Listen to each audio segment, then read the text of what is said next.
Em nome do Pai que me criou, em nome do Filho que me resgatou, em nome do Espírito Santo que me santificou, divina vontade reina na minha vontade. Ó minha mãe, eu te amo e tu me amas, dá-me agora da vontade divina para a minha alma. Me abençoa, Mãe, para que todas as minhas ações sejam feitas diante de vossos olhos maternais. Em nome do Pai, do Filho e do Espírito Santo. Amém. Vinde, Espírito Santo, vinde por meio da poderosa intercessão do Imaculado Coração de Maria, vossa amadíssima esposa e nossa mãe. Amém. Meditação do tema do dia 31 de julho, volume 2, capítulos 5 e 6. Continua a ver Jesus retirado no seu coração. Ele diz-lhe como lhe é querida a caridade. Esta manhã, meu amado Jesus continuava a fazer-se ver dentro do meu coração, e vendo-o um pouco mais amável, armei-me de coragem e comecei a pedir-lhe que não mandasse tantos castigos. E Jesus me disse: o que te move, minha filha, a pedir-me que não castigue as criaturas? Eu imediatamente respondi: porque são tuas imagens, e devendo as criaturas sofrer, virias tu mesmo a sofrer. Então Jesus, dando um suspiro, me disse: me é tão querida a caridade que não podes compreendê-la. A caridade é simples como o meu ser, que embora seja imenso, é também simplíssimo, tanto que não há parte na qual não penetre. Assim, a caridade, sendo simples, se difunde por toda parte, não tem deferência por nenhum, amigo ou inimigo, vizinho ou estrangeiros, a todos ama. Esse trecho ele é bem pequeno, mas ele diz muito, porque ele fala sobre a caridade. E a caridade é o amor. A caridade, ela é simples, tão simples quanto Deus. É isso que ele quer nos mostrar, que quem ama a Deus, ama o seu próximo. É simples assim. E a Luísa, ela estava, como se sentindo como nós nos sentimos, quando nós hoje vendo a humanidade ser tão castigada, com tantas coisas que têm acontecido, enchentes, terremotos, furacões, tantas coisas, que têm caído sobre, a humanidade em toda parte do mundo. E a gente sabe, como a Luísa, que cada criatura que sofre é Jesus que está sofrendo nela, porque ele está em todos. A divina vontade é que mantém tudo, mantém a vida de cada criatura. E a divina vontade é Deus, é a vontade do Pai, do Filho e do Espírito Santo, é a Trindade, que está controlando tudo, que está mantendo tudo. E a criatura tão desordenada, tão afastada dele, tão querendo excluir ele, como nós vimos recentemente lá na França e como nós temos visto, em tantas partes do mundo, através da internet, nós estamos vendo, assim como a Luísa, que via, Jesus mostrava para ela, como naquele tempo, ela não tinha internet, não tinha outra forma de receber notícias do mundo todo, no que acontecia com a humanidade na época dela, ou o que ia acontecer no futuro até, Jesus mostrava para ela. E ela não queria, que Jesus castigasse as criaturas, porque ela sabia, e nós sabemos também, que Jesus vive em cada criatura, por mais que ela não queira, por mais que ela não acredite, por mais que ela não saiba, ele está vivendo ali, está mantendo ela viva, é a vida dele, que ela tem, a vida que ele mantém, então é ele. E ele fala da importância, da caridade, do amor, que a gente não pode compreender. Mas ele é simples, ele diz, como o ser dele, que é imenso, né? O ser de Deus, a gente não tem noção, né, da dimensão que é Deus. E, embora sendo tão grande, ele é muito simples, né? Não há parte em que ele não penetre, em que ele não esteja. Ele está em todos os lugares. Ele está, né, onipresente, onisciente, porque ele é imenso e o amor dele é do tamanho dele. Então, ele diz que assim, né, a caridade, sendo simples também como ele é simples, porque ele é o amor, né?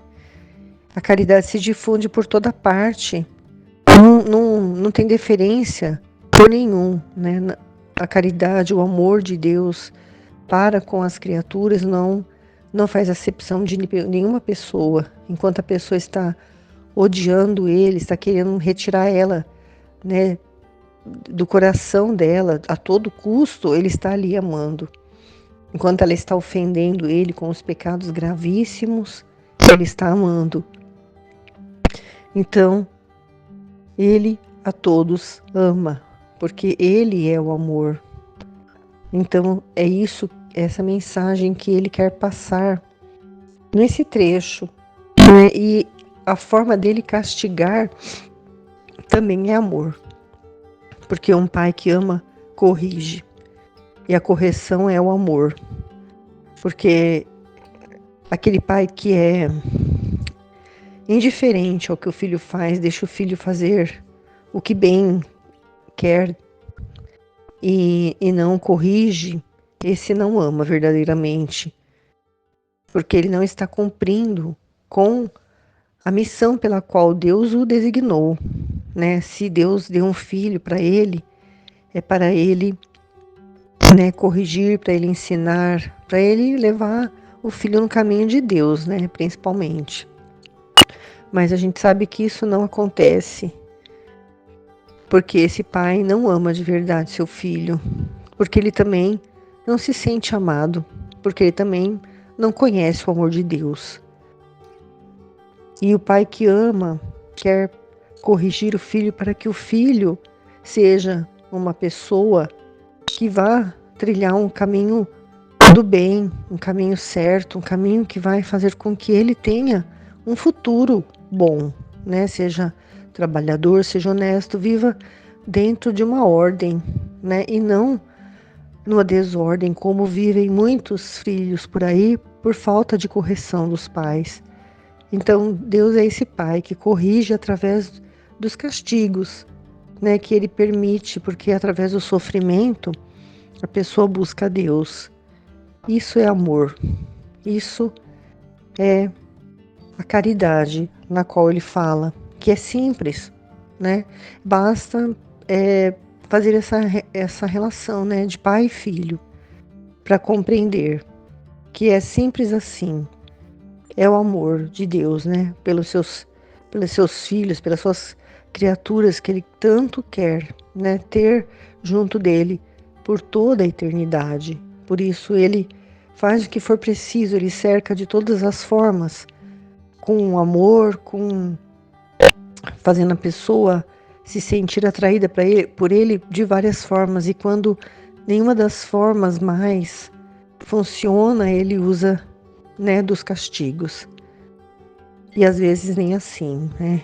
Mas muitos se voltam para ele no momento do sofrimento. E é assim que Deus trabalha, é assim que Deus age. E tudo isso, né, o amor, o livre-arbítrio para a criatura escolher, apesar de tudo, apesar dos atrativos, apesar do sofrimento, de tudo que ele permitir que aconteça na vida dela para que ela possa se voltar para ele, mesmo assim ela não quiser, também isso é o amor dele por a criatura. Deixar ela escolher, deixar ela livre para escolher o que ela quer. Tudo é amor, tudo é a caridade, tudo é Deus. Amém. O segundo trecho da meditação do dia 31 de março, também do volume 2, trecho 6, é temores. Jesus a tranquiliza. O demônio pode falar de virtude, mas não pode infundi-la na alma. Esta manhã, enquanto Jesus se fazia ver, eu temia que não fosse verdadeiramente Jesus, mas o demônio que me quisesse enganar. Depois que fiz os habituais protestos, Jesus me disse: Filha, não temas, não sou o demônio. E além disso, se fala das virtudes, é uma virtude figurada, não verdadeira virtude. Nem tem poder para infundi-la na alma, senão somente para falar dela. E se alguma vez mostrar que quer praticar um pouco de bem, não é perseverante. E no mesmo ato em que a alma faz esse pouco bem, ela está fraca e agitada. Só eu tenho a potência de infundir-me no coração, de fazer praticar as virtudes, de fazer sofrer com ânimo, tranquilidade e com perseverança.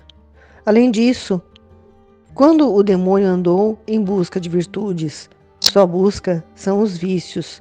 Por isso não temas, fica tranquila. Ao meditar esse trecho, quando a Luísa vê Jesus, talvez de uma forma um pouco diferente da forma como ela está acostumada a ver, e como ela está ainda no início, de um relacionamento, digamos assim, de maior intimidade com Jesus,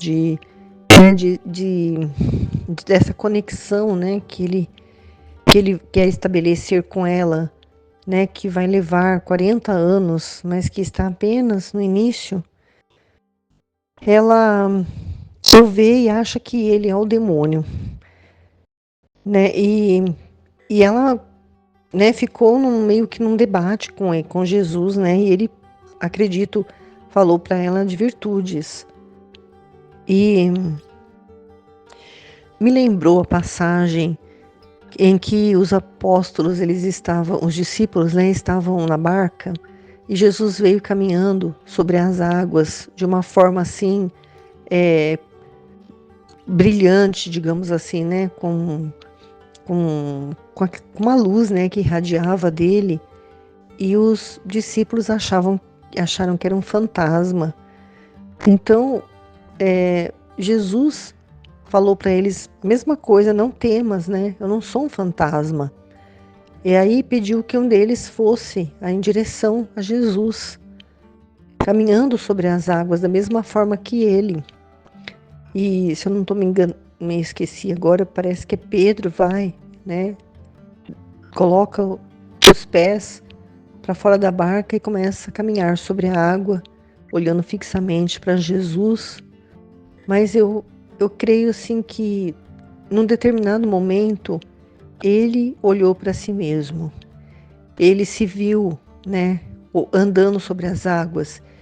Ele se viu com um poder, com o mesmo poder de Deus. Eu entendo que ele se sentiu um pouco superior aos outros. Nunca li sobre isso. É um pensamento que me veio, dele ter pensado em si mesmo. Só o fato dele ter tirado os olhos de Jesus e olhado para ele mesmo fez com que ele afundasse.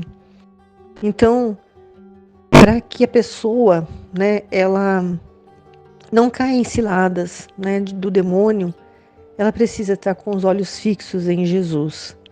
Ela precisa, estar totalmente focada nele, e buscando compreender cada vez mais ele, buscando mergulhar mesmo nos conhecimentos, principalmente aqui do Livro do Céu, onde ele fala desse dom da divina vontade.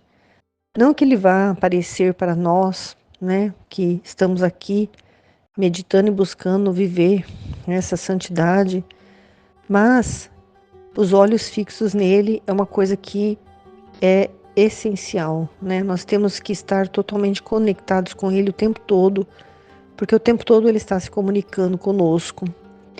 E quando nós olhamos para nós mesmos, haja qualquer situação que seja, a gente vê, né, as nossas misérias e a gente se acha indigno. Mas Ele não quer que nós façamos isso, Ele quer que nós olhemos somente para Ele. Porque é ele que vai conduzir tudo através de nós, né, que vamos viver a vontade dele. Então, ele falou que ele não era o demônio, porque o demônio ele fala das virtudes, mas é uma virtude figurada, né? O que quer dizer isso? É quando a pessoa ela é virtuosa só na aparência, né? Ela na frente das outras pessoas, fora da casa dela, por exemplo, ela é vista como uma santa, como uma pessoa, por exemplo, muito paciente, muito bondosa, mas na casa dela mesmo, o convívio com as pessoas da família dela, ela é outra pessoa. Ela não tem paciência, ela não respeita, e isso é uma virtude figurada. E não é uma verdadeira virtude. E o demônio ele não pode infundir na alma uma virtude, mas ele só pode falar dela. Então, se aparecer uma pessoa com uma má intenção, né, se fazendo de virtuosa e ficar falando, né, sobre virtude, né, mostrar assim que ela pratica um pouco de bem, mas ela não é perseverante. Isso quer dizer que essa pessoa ela não é realmente de Deus. Ela não é uma pessoa virtuosa, verdadeiramente. Porque a verdadeira virtude que nós aprendemos aqui no livro do céu é a virtude divina, é a virtude de Jesus. E é no momento em que for necessário ter uma virtude. Por exemplo, no momento em que for necessário ter paciência, eu vou ter paciência.